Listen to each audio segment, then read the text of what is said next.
And joining us right now is Dewardric McNeal. He's the senior policy analyst for Longview Global and a CNBC contributor. Good morning to you. Let's start with the balloon. Is this normal course? Have there been balloons flying over us for long? Do we have balloons flying over China? Well, Andrew, listen, nations do reconnaissance for sure.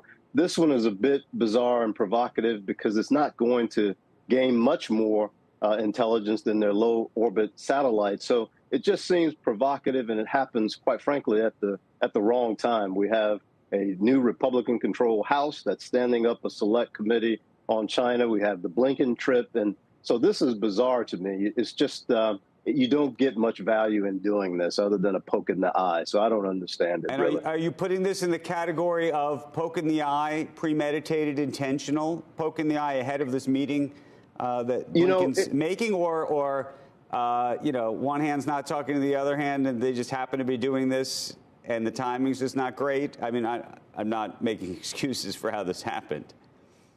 No, I think you're right, Andrew, to point out both of those things and both the possibilities. Look, when I was in the Obama administration, Secretary Gates was on a trip to China when China launched the J-22 test fighter, and it was just absolutely bizarre to us that it would happen at a time when Secretary Gates was there. And the excuse we got was that one hand wasn't talking to the other. So all those things are possible, but we're at a stage now, as Ray was talking about, where you have to be careful not to tip the balance one way or the other and have a misunderstanding lead to something greater.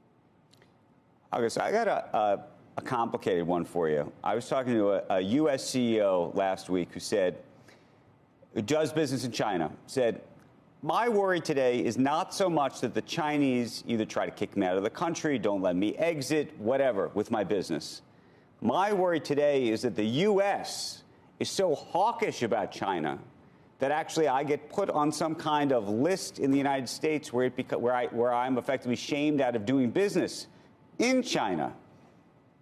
I thought that was a fascinating sort of twist on where we are, and I'm curious where you are as a result.